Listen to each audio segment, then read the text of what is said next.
कृष्णा राधे राधे भक्तों, स्वागत है आपका हमारे चैनल शिखा भक्ति धारा में। आप सभी लोगों को इस दीपावली के पावन पर्व की हार्दिक शुभकामनाएं। पंचदिवसीय दीपावली की आज दीपावली है और आज ही लक्ष्मी पूजन होगा। तो आप सभी लोगों को आज हम आपके इस वीडियो में लक्ष्मी पूजन के समय श्रवण कराने वाली कथाओं का श्रवण कराने जा रहे हैं। तो चलिए वीडियो शुरू करते हैं। हमारी लोक संस्कृति में दीपावली त्यौहार और माता लक्ष्मी की बड़ी सौंधी सी कथा प्रचलित है। एक बार कार्तिक मास की अमावस्या को लक्ष्मी जी भ्रमण पर निकलीं। चारों ओर अंधकार व्याप्त था। वे रास्ता भूल गईं। उन्होंने निश्चय किया कि रात्रि में वे मृत्युलोक में गुजार लेंगी और सूर्योदय के पश्चात बैकुंठ लौट जाएंगी। किंतु उन्होंने पाया कि सभी लोग अपने अपने घरों में द्वार बंद कर सो रहे हैं। तभी अंधकार से उस साम्राज्य में उन्हें एक द्वार खुला दिखा, जिसमें एक दीपक की लौ टिमटिमा रही थी। वे उस प्रकाश की ओर चल दी। उन्होंने वहां एक वृद्ध महिला को चरखा चलाते देखा। रात्रि विश्राम की अनुमति मांगकर वे बुढ़िया की कुटिया में ही रुक गईं। वृद्ध महिला लक्ष्मी देवी को बिस्तर प्रदान कर पुनः अपने कार्य में व्यस्त हो गई। चरखा चलाते चलाते वृद्धा की आंखें लग गईं। दूसरे दिन उठने पर उसने पाया कि अतिथि महिला जा चुकी है, किंतु कुटिया के स्थान पर महल खड़ा था। चारों ओर धन धान्य रत्न जेवरात बिखरे हुए थे। कथा की फलश्रुति ये है कि माँ लक्ष्मी देवी जैसी उस वृद्धा पर प्रसन्न हुई, वैसे ही सब पर हूँ। और तभी से कार्तिक अमावस्या की रात को दीप जलाने की प्रथा चल पड़ी।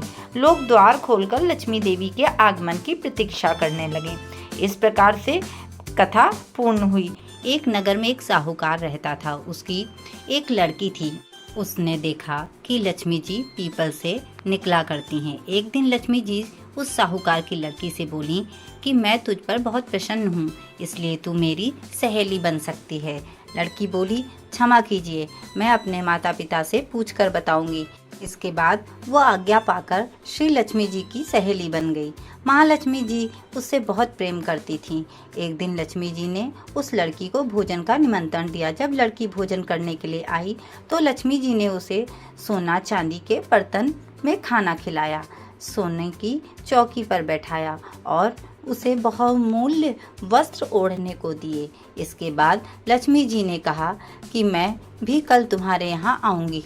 लड़की ने स्वीकार कर लिया और अपने माता पिता को सब हाल कहकर सुनाया। ये सुनकर उसके माता पिता बहुत खुश हुए, लेकिन लड़की उदास होकर बैठ गई। कारण पूछने पे उसने अपने माता पिता को बताया कि लक्ष्मी जी का वैभव बहुत बड़ा है, मैं उन्हें कैसे संतुष्ट कर सकूंगी। उसके पिता ने कहा कि बेटी, गोबर से जमीन को लीप कर जैसा भी बन पड़े रूखा सूखा श्रद्धा और प्रेम से खिला देना। ये बात पिता कह भी ना पाए कि एक चील वहां मंडराते हुए आई और किसी रानी का नौलखा हार वहां डालकर चली गई। ये देखकर साहूकार की लड़की बहुत प्रसन्न हुई। उसने उस हार को बेचकर लक्ष्मी जी के भोजन का इंतजाम किया। इसके बाद वहां श्री गणेश जी और लक्ष्मी जी वहां आए। लड़की ने उन्हें सोने की चौकी पे बैठने को कहा। इस पर महालक्ष्मी जी और गणेश जी ने बड़े प्रेम से भोजन किया।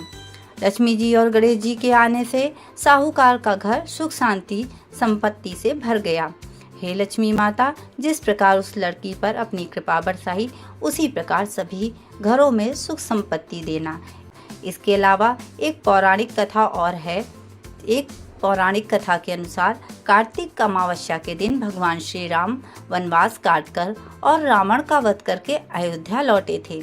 भगवान राम के अयोध्या आगमन पर लोगों ने दीप जलाकर उत्सव मनाया था। तभी से ये दिवाली मनाई जाती है। इसके अलावा एक और पौराणिक कथा है। धार्मिक मान्यता है कि इस दिन भगवान विष्णु ने राजा बलि को पाताल लोक का स्वामी बनाया था और इंद्र ने स्वर्ग को सुरक्षित पाकर खुशी से दीपावली मनाई थी। और भी एक पौराणिक कथा है। उसके अनुसार दीपावली के दिन समुद्र मंथन के दौरान क्षीर सागर से लक्ष्मी जी प्रकट हुई थीं और उन्होंने भगवान विष्णु को पति के रूप में स्वीकार किया था। तभी से ये दिवाली का त्योहार मनाया जाता है। इस प्रकार से इस दिवाली के पावन शुभ अवसर पे कथा श्रवण करने और लक्ष्मी गणेश जी की विधिवत पूजा करने से भगवान की कृपा सदा सब पर बनी रहती है। इसी कामना के साथ आप सभी लोगों को दीपावली के पावन पर्व की एक बार और फिर से हार्दिक शुभकामनाएं। अगर वीडियो पसंद आया हो, वीडियो में दी गई जानकारी अच्छी लगी हो तो वीडियो लाइक करें, शेयर करें व सब्सक्राइब करें। राधे राधे।